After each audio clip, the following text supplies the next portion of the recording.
جی viewers, اس وقت ہم موجود ہیں یہاں پر air marshal retired Ishfaq Arai صاحب کے ساتھ، اور جیسا کہ میں بار بار کہہ رہی ہوں کہ ہم اس وقت یہاں پر کیس میں موجود ہیں. تھوڑا سا یہاں پر کام کیا ہو رہا ہے اس وقت ریجن میں، جو صورتحال ہے اس پر بھی انالیسز لیں گے، اور کیونکہ یوم دفاع پاکستان کے حوالے سے پروگرام ہے تو تھوڑا سا اس کے بارے میں بھی بات کریں گے. السلام علیکم سر. بہت شکریہ سر آپ کا، آپ کے وقت کے لیے. سر سب سے پہلے تو اگر میں یہ پوچھوں کہ 6 ستمبر کی آپ کے لیے ایز این ایکس آفیسر کیا اہمیت ہے، اس دن کی سب سے زیادہ بڑی ہائی لائٹ آپ کے لیے کیا ہے؟ وار ہیرو کون ہے، کوئی ہے آپ کا؟ ابھی ایک وار ہیرو نہیں ہے. آپ دیکھیے 65 میں فرام 6 سپٹمبر کے لحاظ سے آپ دیکھیں تو ایئر فورس کے بہت وار ہیروز ہیں، آرمی کے بہت وار ہیروز ہیں.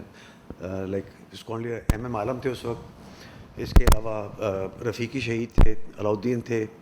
So we have a number of heroes, and there were a number of heroes who lived also after that, and they actually انہوں نے ہمارے لیے ایک ٹرینڈ سیٹ کر دیا کہ ہم نے کیا اسٹینڈرڈس مینٹین کرنے فیوچر میں، ایئر فورس نے بھی اور باقی آرم فورسز نے بھی. تو آپ سمجھتے ہیں کہ ایک سوال یہ بہت کیا جاتا ہے کہ اس وقت جو ایک کہتے ہیں کہ وہ جذبے سے وہ جنگ جیتی تھی پاکستان نے، باقی جو کچھ تھا وہ تھا لیکن جذبہ سب سے اوپر تھا، وہی ذیل وہی جذبہ آج ہماری ایئر فورس میں ہے؟ جی میرے خیال میں جذبہ اور ذیل وہی ہے آج بھی ایئر فورس میں. اور صرف جذبے سے نہیں جنگ جیتی جاتی، اسٹریٹجی، ٹریننگ، وہ ساری چیزیں امپورٹنٹ ہیں. تو لیڈرشپ نے جس طرح کام اس وقت کیا تھا، اس سال پچھلے سال بھی 27 فیبروری کو لیڈرشپ نے پروو کر دیا کہ ان میں وہی ویژن ہے اور اسی سے لڑ سکتے ہیں. اور جو فائٹر پائلٹس تھے انہوں نے بھی پروو کر دیا کہ وہ لوگ بھی اس قابل ہیں کہ اسی طرح سے اپنے دشمن کو ہرا سکتے ہیں جیسے 65 میں کیا تھا. جواب دے سکتے ہیں. اچھا سر، 27 فروری کی آپ نے کیونکہ خود ذکر کر دیا، not that because I am a Pakistani, میرا خیال ہے یہ اب دنیا کے سامنے یہ بات ہے، it's a well documented fact کہ we dominated the skies on the 27 February. Keeping that in view, اس کے بعد بھارت کو جو کچھ دنیا میں فیس کرنا پڑا، جس قسم کی امبیرسمنٹ فیس کرنا پڑی، اب جو یہ رافیل والی ایکوزیشن ہوئی ہے، بھارت بہت اس کو پلے اپ کر رہا ہے. وہ کہہ رہے ہیں جی کہ اب ہم نے جو سپیورٹی کا جو بیلنس ہے اپنی طرف ٹلٹ کر لیا ہے اور اب ہم ڈومینیٹ کر سکتے ہیں آسمانوں کو جب ہم چاہیں. اس پہ کیا کہیں؟ آپ ہسٹوریکلی دیکھیں پچھلے 25-30 سال میں انڈیا ہمیشہ یہی کلیم کرتا رہا ہے. جب انہوں نے جیگورز لیے، جب انہوں نے مراج 2000 لیے، جب انہوں نے سو-30 لیے، تو ہمیشہ یہی کہتے تھے کہ ہم نے ڈومینیٹ کر لیا ہے. تو ابھی ان کے پاس جیگور بھی تھے، مراج 2000 بھی تھے، ان کے پاس سو-30 بھی تھے. تو انہوں نے ان سے کوئی فائدہ اٹھا سکے؟ جو جہاز وہ 20 اور 30 سال سے استعمال کر رہے تھے، they could not utilize them properly. And same will be true for the Rafale also. پہلی بات تو یہ کہ دیکھیں رافیل جتنا مرضی اچھا جہاز ہو، اٹ ول ٹیک ٹائم کہ اس کو انٹیگریٹ کرے اپنی ایئر فورس میں، آپریشنلائز کرے. جس دن جہاز آتا ہے اس دن آپریشنلائز نہیں ہو سکتا ہے. It takes few years. لوگوں کو ٹرین کرنا ہوتا ہے، باقی سسٹم کے ساتھ انٹیگریٹ کرنا ہوتا ہے. اب سب سے بڑا پرابلم ان کے پاس یہ ہے کہ رافیل از فرینچ ٹیکنالوجی، سو-30 جو ہیں وہ ہیں رشین ٹیکنالوجی. سو ان کو آپس میں ایک دوسرے کے سپورٹ کیسے کریں گے؟ بیکاز وہ دونوں بلاکس جو ہیں ایک دوسرے کے ساتھ اپنی انفارمیشن شیئر نہیں کرنا چاہیں گے. تو دس ول ٹیک ٹائم. اور سب سے بڑی چیز ہوتی ہے training. I think that has been the ویکسٹ part in Indian air force. اور اسی لیے 65 میں بات کے ان میں آپ جب بھی دیکھیں کہ they had good equipment, they could not utilize it. اور دوسرا ان کا پرابلم پرابلی لیڈرشپ کا بھی تھا، to make a decision. Pakistani leadership air force کی ہمیشہ بولڈ رہی ہے، انڈین سائڈ پہ they were not as bold. Historically بھی میرا خیال ہے اسی طرح سے رہا ہے. اچھا سر، جب ہم بات کرتے ہیں کہ ہم نے 27 فیبروری کو پروو کیا کہ وی ڈومینیٹڈ دا اسکائز، ہم لوگ ایئر فورس کو ٹیکنالوجی سے بھی we try to keep the pace, keep up the pace, ہم بہت زیادہ ان ایریاز پہ کام کر رہے ہوتے ہیں. لیکن ایک کیا کہنا چاہیے، ایک گفتگو ہمیشہ، ایک ڈبیٹ ہمیشہ رہتی ہے کہ جو کنونشنل بیلنس ہے ریجن کا، وہ انکریزنگلی ٹلٹ کر رہا ہے towards India. Line of control کی بات کریں تو جو ریشو بتایا جاتا ہے وہ 1:6 کا ریشو بتایا جاتا ہے. سیالکوٹ کی طرف آ جائیں تو 1:5 پہ چلا جاتا ہے. اسی طرح سو آن اینڈ سو فورتھ وہ آگے بتایا جاتا ہے. تو اگر یہ بات درست ہے تو پھر ہم کیسے کیپ اپ کریں گے اور کس حد تک درست ہے؟ تھوڑا سا یہ بھی بتائیے. پچھلے 72 سال میں ہم لوگ we have been keeping up with that. 3:1 سے ریشو کبھی ڈراپ نہیں ہوا. 3:1 یا اس سے زیادہ ہی رہا ہے ہمیشہ. اور آپ دیکھیں کہ ہم نے ہمیشہ we found a way through our tactics, through our strategy, through our training and through indigenous modifications and developments. تو یہ air force has always led the way in that, specially technology induction میں.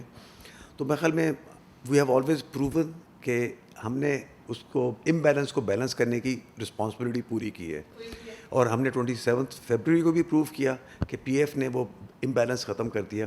یہاں پہ add کر دوں سوال کے اندر کہ یہ جو بات آپ کریں یہ کب تک اسی طرح سے ہم چلا سکیں گے معاملہ, کیونکہ کچھ لوگوں کی رائے اس کے اندر یہ بھی ہے کہ پھر جو نیوکلیئر آپشن ہے وہ جلدی ٹیبل کے اوپر آنے کا چانس ہوتا ہے اگر یہ بیلنس اسی طرح سے مزید آؤٹ ہوتا رہا تو. دیکھیں نیوکلیئر آپشن جو اگر ٹیبل پہ آنا ہے نا, وہ ایک ویک سائڈ کی جو ہے نا, کمزور سائڈ کی آپشن ہوتی ہے.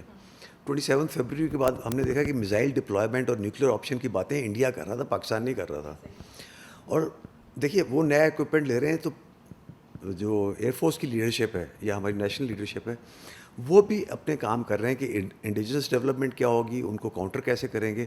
ظاہر بات ہے ہر چیز پرابلی شیئر نہیں کی جا سکتی, لیکن they are working on that, how to counter that and how to reestablish that balance as they keep getting the new equipment. تو میرے خیال میں اگر آپ نیوکلیئر کی بات کرتے ہیں تو 27 فیبروری میں India first went towards the nuclear side and the missile side. Pakistan تو نہیں گیا. نہیں, ہم تو خیر ڈیفیوز کرنے کی کوشش کرتے رہے کہ خالی ہم دونوں ممالک کا نقصان نہیں, ریجن کا, پوری دنیا کا نقصان ہے. اچھا ریجن کی اگر ہم بات کرتے ہیں, ایک بہت امپورٹنٹ کیونکہ ایک آن گوئنگ چیز ہے ریجن کے اندر, چائنا اور بھارت کا جو اسٹینڈ آف ہے, how do you see it playing out region میں, ہمارے اوپر اس کی آپ کیا امپلیکیشنس دیکھتے ہیں؟ بھارت کا اپنا اخبار ہے دا ہندو, انہوں نے بھی ریسنٹلی یہ کوٹ کیا ہے کہ لائن آف ایکچوئل کنٹرول سے تقریباً 800 کلومیٹر چائنیز اندر آ گئے ہیں. تو اگر یہ اس طرح کا معاملہ ہے اگین, تو پھر آپ اس کے اس ریجن پر کیا امپلیکیشنس دیکھتے ہیں؟ آپ 1962 کی وار دیکھ لیں انڈیا اور چائنا کی, they lost it and they were embarrassed. اب پھر گلوان والا جب ہوا اپریل میں, they were embarrassed and now they are again embarrassed. Probably India can not compete with China militarily now and maybe for next 15 to 20 years. لیکن اس کا advantage وہ جو انڈیا لے گا وہ پرابلی یہ ہوگا کہ ویسٹرن کنٹریز سے they will buy a lot of equipment and get lot of technological support کہ وہ چائنا کے نام پہ on that Chinese threat, because they are also worried. تو اس اکوپمنٹ سارے کا استعمال ایکچولی وہ پاکستان کے اگینسٹ ہونا ہے, وہ چائنا کے ساتھ لڑنے کا ان کا کوئی پلان نہیں ہے, نہ وہ لڑ سکتے ہیں. ٹو فرنٹ وار کہتے ہیں, ان کی ساری ڈپلائمنٹس دیکھیں تو اگینسٹ پاکستان ہے, ان کے سارے ایئر فورس کے بیسز اگینسٹ پاکستان ہے, ان کی آرمی کی ساری ڈپلائمنٹ اگینسٹ پاکستان ہے. There is only one corps in that area. تو اس کا مطلب ہے کہ ان کا کوئی پلان نہیں ہے ان کے ساتھ لڑنے کا.